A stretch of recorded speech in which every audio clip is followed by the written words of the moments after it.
Eu sou Mário Persona e essas são as respostas que eu dei aos que me perguntaram sobre a Bíblia.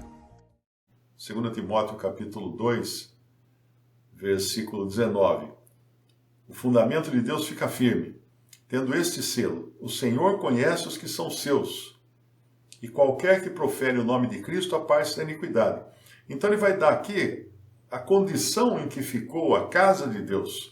Na primeira carta, vocês se lembram, 1 Timóteo fala assim, de como deve proceder na casa de Deus, que é coluna e firmeza da verdade. E aqui na 2 Timóteo, nós encontramos no versículo 20, ora, numa grande casa, não somente há vasos de ouro e de prata, mas também de pau e de barro, uns para a honra, outros, porém, para a desonra. Então, as primeiras cartas sempre falando coisas positivas de como o Espírito Santo esperava que fosse a igreja. As segundas cartas, de como ela ficou depois que os homens abandonaram a verdade, depois que os homens negligenciaram a verdade. Então, nós vivemos hoje numa época de segundas cartas, numa época final. Não é mais uma época de pujança da igreja, de grandes milagres, de grandes coisas, mas é uma época de muita tristeza, muito abandono, e um cristão deve reconhecer isso. Ele não deve viver no oba-oba, achando que, né? Uma vez eu perguntei para um irmão que eu conheci de uma denominação, então, como é que estão os irmãos lá com vocês? Ai, a igreja está uma bênção, irmão, grandes coisas acontecendo. Então é uma ideia é uma ideia errônea, porque nós vivemos em tempo de coisas pequenas.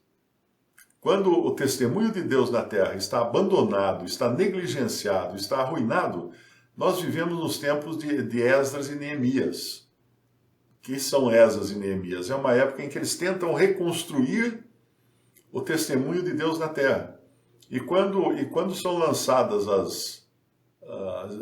os fundamentos do templo para a reconstrução do templo de Jerusalém, quando inaugura, né, o templo em Jerusalém, depois de restaurado, os mais novos se alegram, né, gritam de alegria, e os mais velhos choram.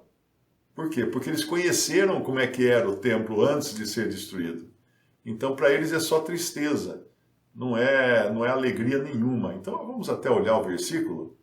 Esdras capítulo 3, versículo 11. E cantavam juntos por grupo, louvando e rendendo graças ao Senhor, dizendo, porque é bom, porque a sua benignidade dura para sempre sobre Israel. E todo o povo jubilou com altas vozes quando louvaram ao Senhor pela fundação da casa do Senhor. Porém, muitos dos sacerdotes e levitas e chefes dos pais, já idosos, que viram a primeira casa, choraram em altas vozes quando à sua vista foram lançados os fundamentos dessa casa. Mas muitos levantaram as vozes com júbilo e com alegria, de maneira que não discernia o povo as vozes do júbilo, de alegria, das vozes do choro do povo, porque o povo jubilava com tão altas vozes que o som se ouvia de muito longe.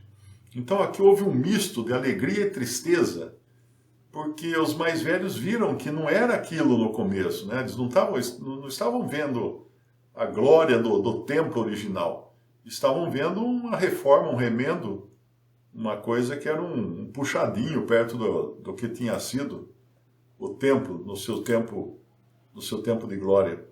E assim hoje nós devemos ter esse misto de alegria e tristeza, pensando que o Senhor ainda mantém um testemunho sobre a terra, ainda mantém a sua verdade, ainda existem aqueles que adoram o Senhor no lugar que o Senhor estabeleceu, mas ao mesmo tempo de tristeza, sabendo que estamos vivendo um tempo de ruína. Então as segundas cartas, elas falam disso, de tristeza e de ruína. Mas como nós estamos falando de 1 Tessalonicenses hoje, nós vamos falar de alegria, porque de coisas boas, né? Porque essa é a tônica aqui de 1 Tessalonicenses, uma assembleia nova que havia se convertido os cristãos dali de Tessalônica haviam se convertido fazia pouco tempo. Paulo, Silvano e Timóteo trabalharam nessa obra de evangelizá-los. E agora no versículo 5, porque o nosso evangelho, quando Paulo fala o nosso evangelho, na realidade não é que ele inventou o evangelho, mas o evangelho é a maneira como ele pregou, né? Ele, Silvano e Timóteo pregaram. O nosso evangelho não foi a vós somente em palavras, mas também em poder. Poder de quem? De Paulo? Não, poder do Espírito Santo. Porque Paulo mesmo, na sua carta aos Coríntios, ele, no capítulo 2, ele avisa que ele não foi até eles, até os coríntios, em sublimidade de palavras e de tentar,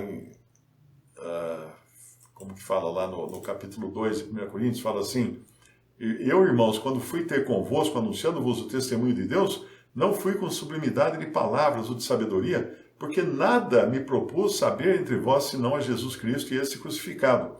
E estive convosco em fraqueza, e em temor e em grande tremor.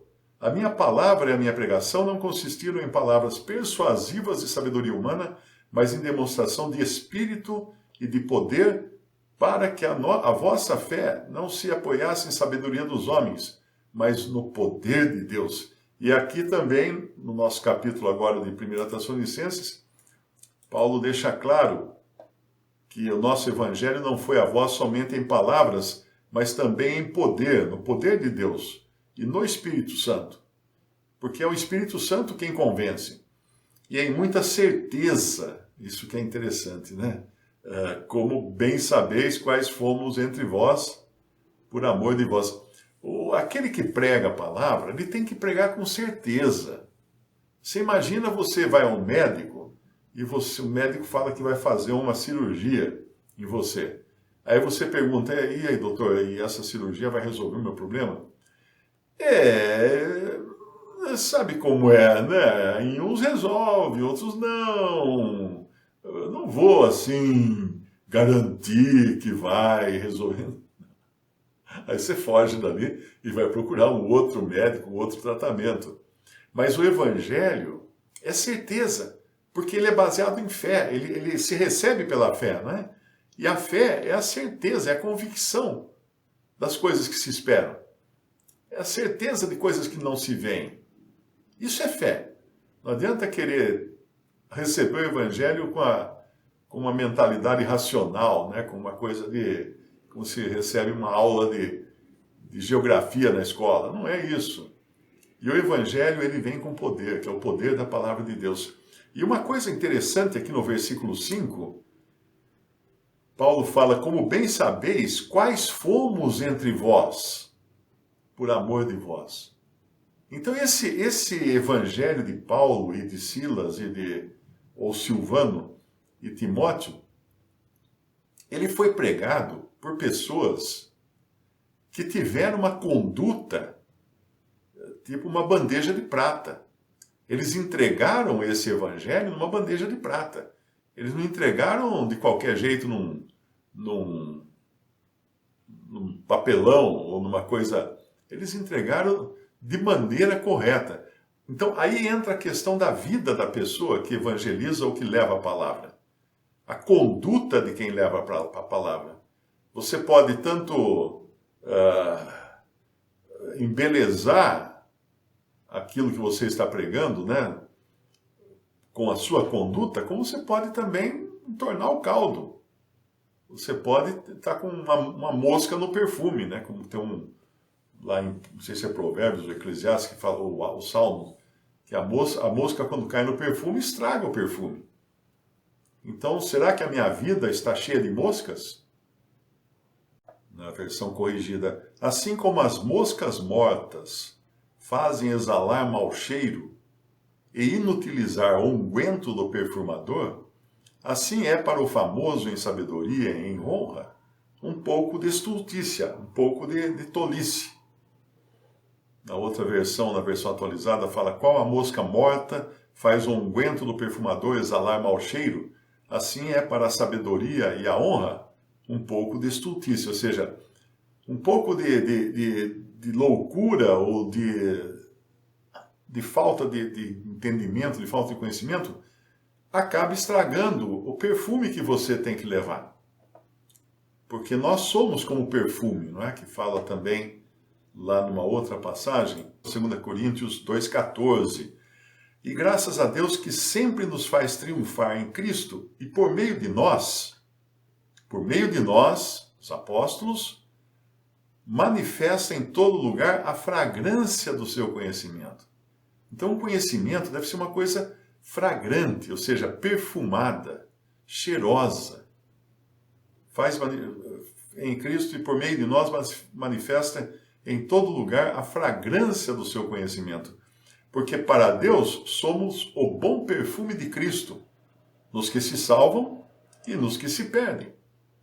Para estes que se perdem, certamente cheiro de morte para a morte, mas para aqueles, cheiro de vida para a vida. E para estas coisas, quem é idôneo? Porque nós não somos como muitos falsificadores da palavra de Deus. Antes falamos de Cristo com sinceridade, como de Deus, na presença de Deus. Então, esta é a atitude correta de um cristão que leva a palavra de Deus. Sinceridade, perfume, aquilo, é claro que vai ser perfume, cheiro de morte para os que não creem, né? Porque o Evangelho também condena. O Evangelho não apenas salva, o Evangelho também condena para aqueles que não recebem o Evangelho. Então, voltando lá no nosso capítulo de 1 Coríntios, 1 Tessalonicenses, no versículo 5, porque o nosso Evangelho não foi a vós somente em palavras, mas também em poder e no Espírito Santo e em muita certeza, como bem sabeis, quais fomos entre vós. Então, como a atitude, o comportamento, a maneira educada, a maneira cuidadosa daqueles que pregam é importantíssima, é a bandeja de prata para levar essa mensagem tão gloriosa que é o Evangelho. Quais fomos entre vós por amor de vós. E no versículo 6, então, e vós fostes feitos nossos imitadores e do Senhor. Alguém pode falar assim, não, precisa inverter isso aqui. Fostes feitos imitadores do Senhor. Né? Não, porque a imitação começa no primeiro contato que eles têm. Primeiro contato eles tiveram com os apóstolos, ou com os mensageiros. E depois com o Senhor, porque através dos mensageiros é que eles conheceram o Senhor, recebendo a palavra em muita tribulação e com gozo do Espírito Santo, não com gozo da carne ou com gozo de homens, do Espírito Santo. Então é o Espírito quem produz alegria no salvo. Não é uma banda, não é um show, não é aquelas coisas passageiras. Hoje o culto estava tão maravilhoso, até arrepiava lá o som de tantos decibéis. Isso não é. Esse não é o gozo do Espírito Santo. Porque veja aqui, ele não está dizendo assim, recebendo a palavra em meio a um big show, com gozo do Espírito Santo. Não. Recebendo a palavra em muita tribulação. Esse é o nome da banda que tocava para os Tessalonicenses. Tribulação. Em muita tribulação, com gozo do Espírito Santo. Por quê? Porque a tribulação traz paciência. A paciência traz esperança. A esperança leva a isso está em Paulo, Romanos, capítulo... E não somente isto, mas também nos gloriamos nas tribulações, sabendo que a tribulação produz a paciência, e a paciência a experiência, e a experiência a esperança. E a esperança não traz confusão, porque o amor de Deus está derramado em nossos corações, pela banda que toca, não, pelo Espírito Santo que nos foi dado. É muito importante entender isso, que a alegria do cristão não é artificial.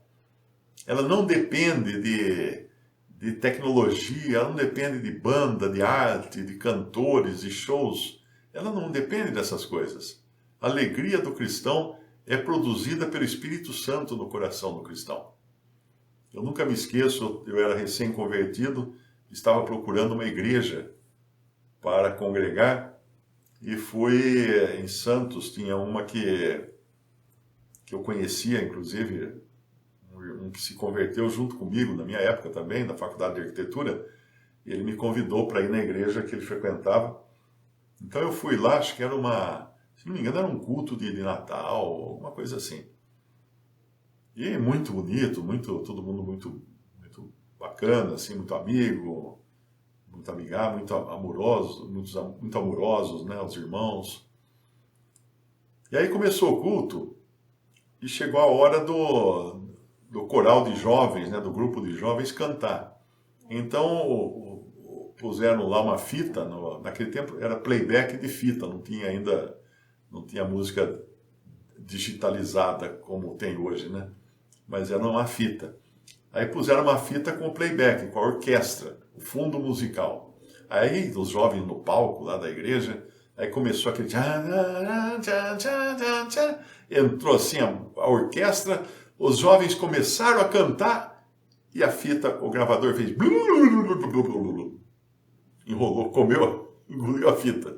Vocês lembram daquele tempo? Você não podia ter um gravador se você não tivesse inventado ainda a caneta Bic, né? Porque sempre acontecia de engolir a fita, você tem que tirar com todo cuidado, enrolar com a caneta Bic, assim, esticar direitinho. Isso quando não arrebentava a fita, né? E não utilizava a fita. Então enrolou, aí parou, o coral parou assim no palco, e como toda sequência, eles tinham construído toda uma sequência em cima daquela fita, daquele playback. Porque tinha a hora da oração, que ia ter um sonzinho mais espiritual, ia ter isso, ia ter abertura para pregação e tal. Então bagunçou tudo, eles perderam totalmente o pé. Ninguém sabia o que fazer mais, não tinha o suporte tecnológico que estava previsto para aquele culto. Naquele dia já me veio uma coisa, eu falei, mas peraí, então, o cristão para cultuar a Deus, será que ele precisa da tecnologia? Será que ele não pode adorar a Deus sentado numa cadeira, sem banda, sem nada? Ali já comecei a ter minhas dúvidas quanto à maneira de congregar das religiões, né, das religiões organizadas. Mas então, voltando aqui ao nosso capítulo 1 de 1 Tessalonicenses, no versículo 6, e vós fostes feitos nossos imitadores do Senhor, recebendo a palavra em muita tribulação, com gozo do Espírito Santo, de maneira que fostes exemplo para todos os fiéis na Macedônia e Acaia. Isso é maravilhoso. Isso aqui é como quando você joga uma pedra num lago, aquelas águas plácidas, né, que parece um espelho assim. Você joga a pedra faz tchum, e aí começa a formar ondas. Ondas aumentando e as ondas vão andando e afetando o lago inteiro, com aquelas ondas de uma pedrinha que caiu lá no meio. Assim é um testemunho cristão sincero e verdadeiro. Ele não deixa de criar ondas que vão alcançar pessoas cada vez mais longe. E assim estava sendo com eles, de maneira que fostes exemplo para todos os fiéis na Macedônia e Acaia. Veja só, essa assembleia nova. Eram cristãos pouco experientes, com pouco conhecimento, mas muito gozo no Espírito Santo. E era isso que fazia deles a diferença. No versículo 8, porque por vós soou a palavra do Senhor, não somente na Macedônia e Acaia, mas também em todos os lugares, a vossa fé para com Deus se espalhou.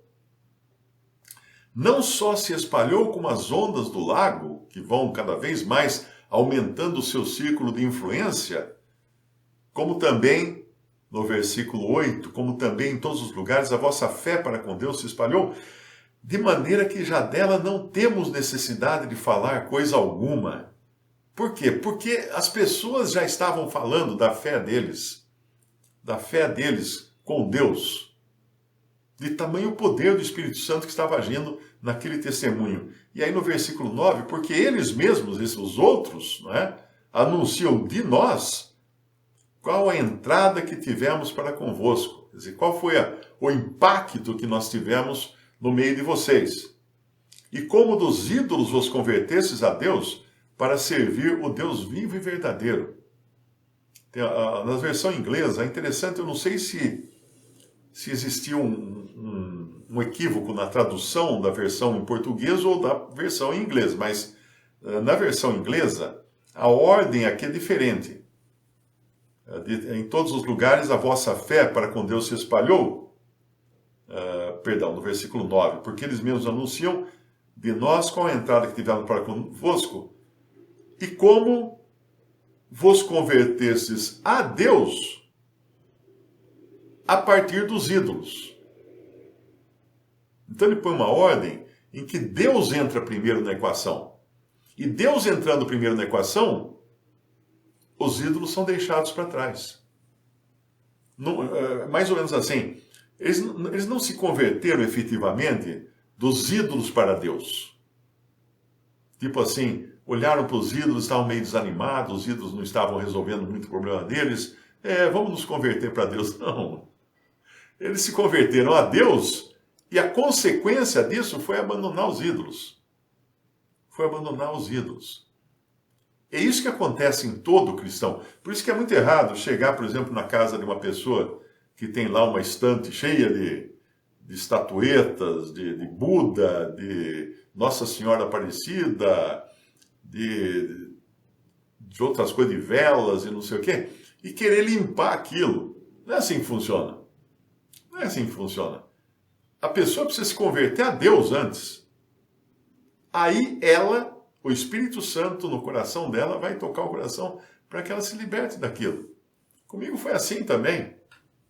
Eu me converti a Cristo e depois que eu comecei na noite em que me converti, eu já rasguei uns 200 livros que eu tinha de uma biblioteca grande de livros de esoterismo, espiritismo, filosofia oriental, tudo que era coisa de religião oriental, eu tinha de monte, era um ávido leitor de magia, de uma série de coisas. Rasguei tudo. Eu passei a noite rasgando livros, até formaram bolhas aqui na mão, e aí eu peguei uma tesoura e comecei a cortar com a tesoura.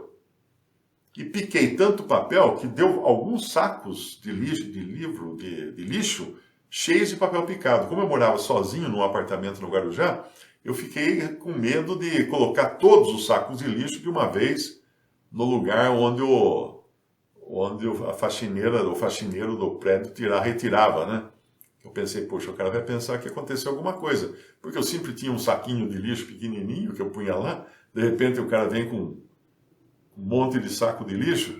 Então daí eu comecei a dividir. Cada dia eu punha um pouquinho para fora, para não levantar suspeitas que eu tinha enlouquecido. Eu falei, cara, ficou rasgou todos os livros dele. Mas é uma consequência. Você não rasga os livros para depois crer em Jesus. Você não se livra dos ídolos para depois se converter a Deus. A sua conversão a Deus e a Cristo leva você a não suportar mais essas coisas. Então não adianta querer pegar a pessoa pelo cangote e falar assim, não, agora você vai ter que se converter, ó. Começa a ir limpando a sua estante dessas coisas. Mas eu gosto tanto, é uma lembrança que eu trouxe de Aparecida do Norte, eu trouxe de Juazeiro do Norte. Não é assim que funciona. Primeiro a pessoa se converte a Deus, daí ela olha para aquilo e fala assim, o que está fazendo aquilo ali? De jeito nenhum, e vai lá e dá um fim naquilo. Percebe? Então, talvez a tradução do inglês vos convertesses a Deus dos ídolos, né? A partir dos ídolos, seja mais correta aqui, porque é em Deus que começa realmente a conversão e a limpeza das coisas que nós trazemos na nossa vida. Para servir o Deus vivo e verdadeiro, aqui no versículo 9. Então esse foi o resultado da conversão. A gente pode até voltar lá no começo do capítulo 1 de 1 Tessalonicenses, no versículo 3, ele fala, lembrando-nos sem cessar da obra da vossa fé, ou seja, do trabalho que é resultado da fé, do trabalho do amor e da paciência da esperança em nosso Senhor Jesus Cristo, diante de Deus nosso Pai, diante de nosso Deus e Pai. Porque aqui no final, no versículo 10, ele praticamente repete: e esperar do céu a seu Filho, a quem ressuscitou dentre os mortos, a saber, Jesus, que nos livra da ira futura. Então, no versículo 9, eles se converteram a Deus, para quê? Para servir o Deus vivo. Então, as obras vêm depois da conversão. Você não faz obras para se converter, para ser salvo. Você é salvo para fazer obras, para servir o Deus vivo e verdadeiro. Para isso somos salvos. E mais, e para esperar dos céus a seu Filho, a quem ressuscitou dentre os mortos, a saber, Jesus, que nos livra da ira futura. Visite o canal Respondidas no YouTube. Também respondi.com.br e 3minutos.net. Baixe os livros e o aplicativo.